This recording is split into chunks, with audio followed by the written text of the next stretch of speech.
PTI की हुकूमत को हम कहते थे कि आप ये आईएमएफ का बजट लेके आए हैं, हराम है। तो इस हुकूमत के लिए ये आईएमएफ का बजट हलाल कैसे हो सकता है? मेरी नजर में तो ये बजट हमें रिजेक्ट करना चाहिए। और हम पीटीआई को क्रिटिसाइज करते थे कि उन्होंने आईएमएफ की बोझ तले हमें बिल्कुल मजदूर और मखलूज कर दिया है। ये उससे ज्यादा तकलीफ दे जकड़े गए हैं। बिजली की आप नर्क देखे, पेट्रोल में इजाफा देखिए, पेट्रोल डीजल अफोर्डेबल ही नहीं है। आम आवाम को उन्होंने कोई रिलीफ नहीं दिया। आज फाइनेंस मिनिस्टर आपका बाहर से आया हुआ है, आपके पास बड़े ये ब्रेन्स बैठे हुए हैं, क्यों इनको नहीं ख्याल आया कि बेटर बजट बना सके? इस वक्त एक ड्रामा चल रहा है पार्लियामेंट में, और जो भी ये बजट बन के आया है ये पाकिस्तानी बजट है ही नहीं है। बिल्कुल जी, अवाम दुश्मन बजट है। और मैं समझती हूँ कि तमाम अवाम को, खास तौर पे नौकरी पेशा जो है, जिस पार्टी से भी आपका ताल्लुक हो, जिस हल्के से भी आपका ताल्लुक हो, जिस सूबे से भी आपका ताल्लुक हो, आपको अपने लिए, अपने घर वालों के लिए, आने वाली नस्लों के लिए, इस बजट के खिलाफ एहतजाज करना चाहिए। मेरी नजर में तो ये बजट हमें रिजेक्ट करना चाहिए। ये अगयार का बनाया हुआ बजट है। और हम पीटीआई को क्रिटिसाइज करते थे कि उन्होंने आईएमएफ के बोझ तले हमें बिल्कुल मजदूर और मखलूज कर दिया है। ये उससे ज्यादा तकलीफ दे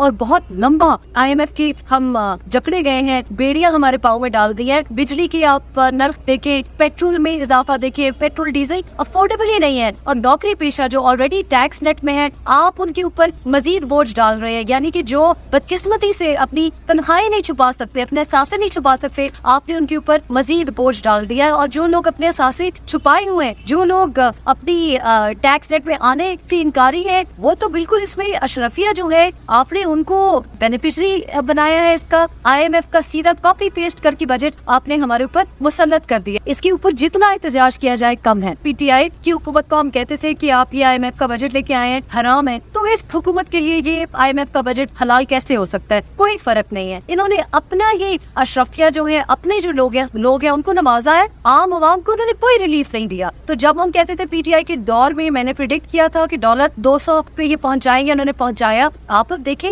इन्होंने स्टेट बैंक को इंडिपेंडेंट जब किया है तो क्यों नहीं उस वक्त बोले? क्या इनको पता नहीं? आज फाइनेंस मिनिस्टर आपका बाहर से आया हुआ है, आपके पास बड़े ये ब्रेन्स बैठे हुए हैं, क्यों इनको नहीं ख्याल आया कि बेटर बजट बना सके? इनके पास था ना, प्रिपेयर करके आते। और हमें इनको किस तरीके से हम बर्दाश्त करेंगे? ऑपोजिशन लीडर, आपको पता है अब ऑपोजिशन लीडर कोई है नहीं है। इस वक्त एक ड्रामा चल रहा है पार्लियामेंट में, और जो भी ये बजट बन के आया है ये पाकिस्तानी बजट है ही नहीं है। बेसिकली ये चाहते हैं कि ना आप मुल्क में जिंदा रहे और ना आप फरार हो सके। और सबसे बड़ी बात जो इसमें मुझे तकलीफ दे लगी है कि जो खैबर पुख्तनख्वा से हमारा खाई जाता है, बाहर मजदूरी करता है और आपको फॉरेन रेमिटेंस भेजता है, उसकी आपने जो एयर टिकट है उसके ऊपर एक आपने फिक्स्ड रेट, आपने एक सरचार्ज लगा दिया है, उसके ऊपर आपने एक और बोझ डाल दिया और अपनी आपने फ्री टिकट्स में इजाफा कर दिया, अपनी मरात में आपने इजाफा कर दिया है। ये बाबुओं ने बनाया है बजट, और बाबू जो है बैठे हुए हुकूमत में, उन्हीं की प्रिविलेजेस और उन्हीं की मरात में इजाफा हो रहा है।